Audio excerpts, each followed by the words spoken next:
ये पूछता भी नहीं है, इसलिए हमने इसको शॉर्ट नोट में कर दिया भाई, एक पेज में पूरा निपटा दिया सारी कहानी, ठीक है ना, पूरा इतिहास हमने एक पेज में निपटा दिया। गिलबर्ट बाबू आते हैं पिक्चर में 1600 ईस्वी में, कहते हैं कि सिर्फ अंबर में ये गुण नहीं पाया जाता, बहुत सारे ऐसे पदार्थ होते हैं जिसमें ये गुण पाया जाता है। बातचीत प्लीज नहीं करो, बातचीत प्लीज मत करो, प्लीज बाबू बातचीत नहीं करेगा, प्लीज प्लीज प्लीज, पढ़ने के लिए आइए, पढ़िए शांति से, ठीक है, बातचीत नहीं नहीं नहीं। देखो ध्यान से, तो इन्होंने कहा कि सिर्फ अंबर में ये गुण नहीं पाया जाता, बहुत सारे अन्य पदार्थ हैं, जैसे कांच है, बेनॉइट है, सल्फर है, ये सारे अन्य पदार्थ हैं जिसमें ये आकर्षण का गुण देखने को मिलता है। फिर उसके बाद कहते हैं बेंजामिन फ्रैंकलिन आते हैं पिक्चर में 1750 ईस्वी में, कहते हैं दो प्रकार के आवेश हैं, धनावेश और ऋणावेश। फिर उसके बाद पिक्चर में आते हैं 1785 ईस्वी में, चार्ल्स अगस्टिन डे कूलम, फ्रांसीसी वैज्ञानिक थे, फ्रांस के वैज्ञानिक थे, बहुत ही शानदार आदमी थे, इन्होंने खोज किया। और ये जो बेंजामिन फ्रैंकलिन थे ये अमेरिकन थे, बेंजामिन फ्रैंकलिन अमेरिका के साइंटिस्ट थे, ठीक है, तो अमेरिका के साइंटिस्ट थे Benjamin Franklin, Charles Augustine day coulomb France के थे। इन्होंने खोज करा था कि आवेशों के बीच जो बल लगता है उसके बारे में बताया।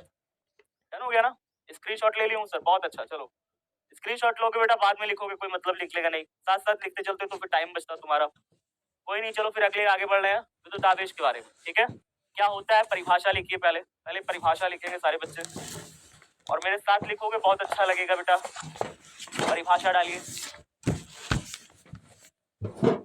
परिभाषा लिखने के लिए आए कि अगर आवेश के लिए परिभाषा लिखने के लिए तो क्या लिखो, ठीक है। विद्युत आवेश क्या होता है, विद्युत आवेश वास्तव में किसी पदार्थ का एक ऐसा गुण है, किसी पदार्थ का एक ऐसा गुण है जिसके कारण वो पदार्थ अन्य वस्तुओं को अपनी तरफ आकर्षित करता है, ठीक है। तो किसी पदार्थ का एक ऐसा गुण है जिसके कारण उस पदार्थ में विद्युत या चुंबकीय प्रभाव उत्पन्न होता है या उसका अनुभव करता है, ऐसे इसकी परिभाषा लिखते हैं, ठीक है। इसकी परिभाषा क्या है, मैं आपको परिभाषा लिख के बताता हूँ। विद्युत आवेश, विद्युत आवेश किसी पदार्थ का वह गुण है, किसी पदार्थ का, किसी पदार्थ का वह गुण है,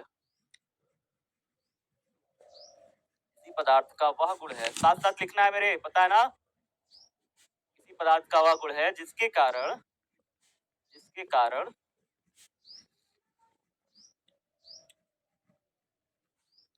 विद्युत आवेश किसी पदार्थ का वह गुण है जिसके कारण उस पदार्थ में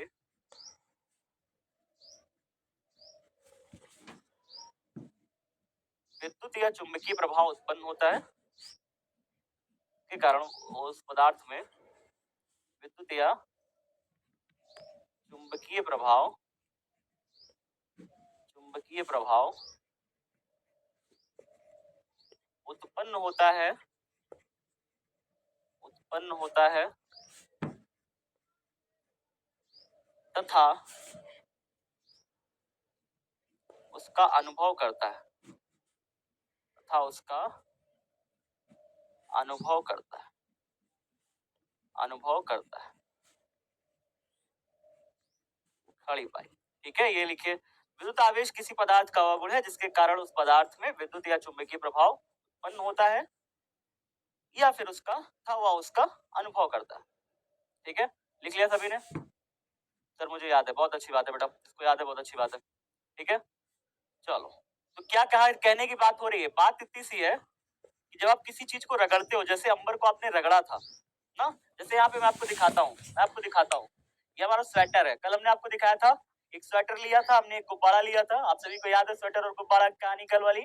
हमने जैसे ही गुब्बारे को ऐसे स्वेटर से रगड़ा था, देखो क्या उत्पन्न हो रहा था, ये विद्युत प्रभाव उत्पन्न हुआ, इसे कहते हैं विद्युत प्रभाव, कि भाई देखो इलेक्ट्रॉन ऐसे निकल के इस बॉडी में चले गए, स्वेटर से इलेक्ट्रॉन निकल के कहाँ चले गए, गुब्बारे के ऊपर चले गए, देखो ऐसे सारे इलेक्ट्रॉन निकल के चले गए गुब्बारे के ऊपर, चले गए ना, ये हो गया विद्युत प्रभाव। अब विद्युत प्रभाव हो गया, अब देखो चुंबकीय प्रभाव दिखाए, अब हम गुब्बारे को छोड़ देंगे, देखो गुब्बारे को छोड़ने से क्या देखने को मिल रहा है, देखो गुब्बारा छोड़ दिया, क्या देखने को मिल रहा है, चुंबकीय प्रभाव दिख रहा है, चुंबक की तरह खिंच जा रहा है गुब्बारा, तो विद्युत आवेश हो गया ना, उत्पन्न हो गया ना विद्युत आवेश, इसमें आवेश आ गया, इसमें आवेश आ गया, दोनों में आवेश आ गया।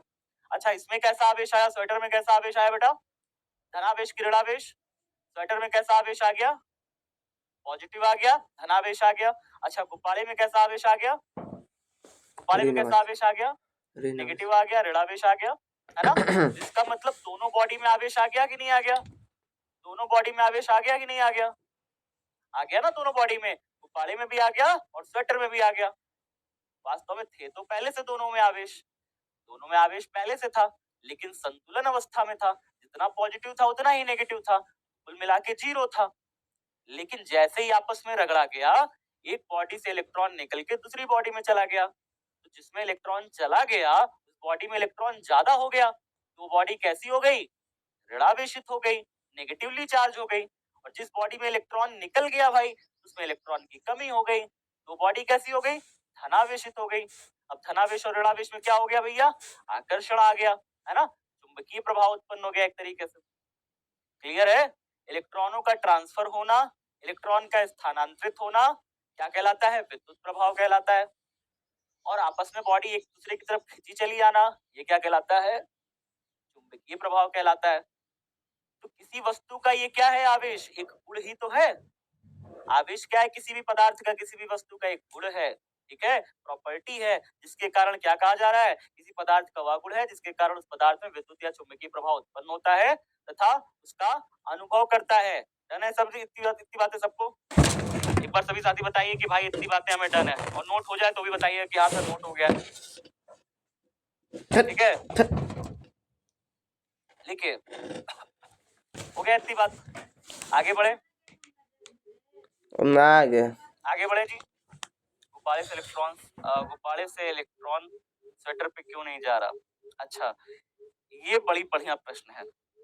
किस बच्चे ने पूछा था? बहुत बढ़िया प्रश्न पूछा कि भाई देखो, गुब्बारे से इलेक्ट्रॉन निकल के स्वेटर पे क्यों नहीं जा गया? गुब्बारे में भी तो इलेक्ट्रॉन था। देखिए होता क्या है ना बेटा, ऐसा प्रश्न आप इसमें भी पूछ सकते हो कि जब हमने रगड़ा था, याद है आपको? कांच की छड़ को रगड़ा था, किससे रगड़ा था? सिल्क से, रेशम से रगड़ा था। एबनॉइट, मतलब पहले वाले लेक्चर में आपने देखा होगा कि कांच की छड़ को हमने रेशम से रगड़ा था। उसके बाद हमने बिल्ली की खाल से एबनॉइट की छड़ को रगड़ा था। अगर आप पीछे 2 लेक्चर देखोगे तो आप पाओगे ये बात ना। तो एबनॉइट की छड़ को बिल्ली की खाल से रगड़ा था, तो वहां पे भी क्या हो रहा था? इलेक्ट्रॉन ट्रांसफर हो रहे थे एक बॉडी से दूसरी बॉडी पे। उल्टा ट्रांसफर क्यों नहीं हो रहे थे? दूसरी वाली बॉडी से इसमें क्यों नहीं निकल के जा रहे थे? इसकी वजह है एक श्रेणी, ठीक है, एक श्रेणी है। वास्तव में होता क्या है ना साथियों, एक बॉडी में इलेक्ट्रॉन थोड़ा सा लाइटली, मतलब कि हल्के बंधे होते हैं दूसरी बॉडी की तुलना में। सारी बॉडीज में इलेक्ट्रॉन उतने ही प्रेशर, उतने ही ताकत से बंधे नहीं होते। कुछ बॉडी में इलेक्ट्रॉन ढीले बंधे होते हैं। अब अगर कुछ बॉडी में इलेक्ट्रॉन ढीले बंधे हैं, कुछ में एकदम टाइटली बंधे हुए हैं, तो ढीले बॉडी वाले इलेक्ट्रॉन कहाँ चले जाएंगे? दूसरी बॉडी में चले जाएंगे, शिफ्ट हो जाएंगे, है ना। जिसमें अगर ढीले लूजली बंधे हुए हैं तो उसमें से इलेक्ट्रॉन निकल जाएंगे, अपनी कक्षा छोड़ देंगे। कई सारी, मतलब होता क्या है ना कि जो बाहरी कक्षा के जो इलेक्ट्रॉन होते हैं ना, वो अपनी कक्षा छोड़ देते हैं अगर बाहरी कक्षा वाले इलेक्ट्रॉन कम एनर्जी से ही बाहर निकल जा रहे हैं। कई बार होता है कि हमें बहुत ज्यादा एनर्जी देनी पड़ती है तब जाके बाहरी कक्षा के इलेक्ट्रॉन निकलते हैं। कई ऐसे पदार्थ होते हैं जिनमें बहुत रूम में तन से पढ़ा था नहीं, बाद में तन से कर रहा हूं। ठीक है, तो ऐसा होता है प्यारे बच्चों, बस और कोई सीन नहीं है। ठीक है, इलेक्ट्रॉन जो गुब्बारे वाले इलेक्ट्रॉन है वो बहुत ज्यादा टाइटली बंधे हुए हैं, ठीक है ना, आपस में एक दूसरे से बंधे हुए हैं, इसलिए नाभिक के साथ वो बहुत टाइटली अटैच है, इसलिए वो अपनी कक्षा छोड़ के नहीं जा रहे हैं। स्वेटर वाले इलेक्ट्रॉन थोड़ा सा लाइटली बंधे हुए हैं, इसलिए वो अपनी कक्षा छोड़ के सारे भाग गए रगड़ने पे। बस यही हुआ है कुल मिला के, और कोई दिक्कत नहीं है। ठीक है, वीडियो प्रॉब्लम है, ऑडियो प्रॉब्लम है, वॉइस प्रॉब्लम है, क्या प्रॉब्लम है भाई? इतना सारा कहाँ प्रॉब्लम आ रहा है? क्लास